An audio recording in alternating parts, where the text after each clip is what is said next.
নমস্কার, সঙ্গে রয়েছে আমি সৌগত। বিগত প্রায় আমার 20 বছরের সাংবাদিকতা জীবনে এরকম কাঁটে কি টক্কর ভোটের রেজাল্টে দেখিনি। কারণ মিনিটে মিনিটে চেঞ্জ হচ্ছে ভোটের রেজাল্ট এই বঙ্গে। তবে প্রথমেই ফিগারটা বলে রাখবো, পশ্চিমবঙ্গের ক্ষেত্রে 42টার মধ্যে তৃণমূল কংগ্রেস 31টাতে এগিয়ে এবং বিজেপি 9টিতে এগিয়ে, কংগ্রেস 2টিতে এগিয়ে। এবং যেটা বলা যেতে পারে, তৃণমূল কংগ্রেস কিন্তু একদম তার প্রতিদ্বন্দ্বী বা সব থেকে শত্রু যাকে বলা যেতে পারে, রাজনৈতিক শত্রু বিজেপিকে কিন্তু পুরো হোয়াইট ওয়াশ করতে দেখা যাচ্ছে। ইতিমধ্যেই কিন্তু গণনা প্রায় 2.5 ঘন্টা হয়ে গেছে, 2.5 ঘন্টারও বেশি সময় হয়ে গেছে। সেক্ষেত্রে কিন্তু একদম কাঁটে কি টক্কর দেখা যাচ্ছে। যেরকম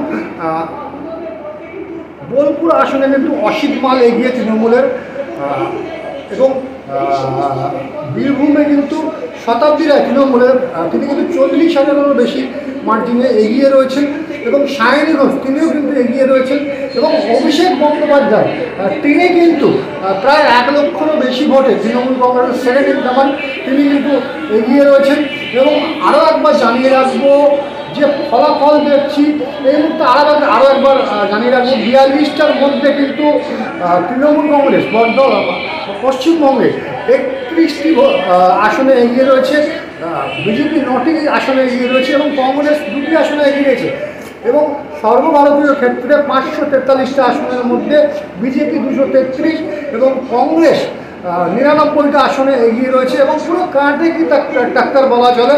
এবং সর্বভারতীয় ক্ষেত্রে এনডিএ 292টি আসনে এগিয়ে, এবং এছাড়াও কিন্তু এনডিএ 292, ইন্ডিয়া জোট 228 এবং আদার্স 23টা আসনে এগিয়ে।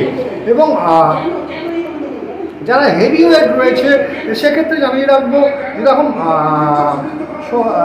সৌমেন্দ্র অধিকারী তিনি কিন্তু পেছিয়ে রয়েছেন কাঁথি থেকে। এবং তমলুকে প্রাক্তন বিচারপতি অভিজিৎ গঙ্গোপাধ্যায় পিছিয়ে ছিলেন, এই মুহূর্তে তিনি 1000-এরও বেশি ভোটে এগিয়ে রয়েছে।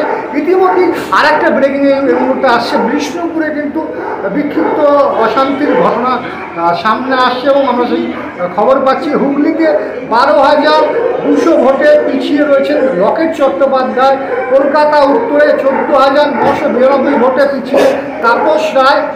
এখনকার মতন এ পর্যন্ত। নজর রাখুন আমাদের পর্দায়, আরও আপডেট নিয়ে ফিরে আসছি।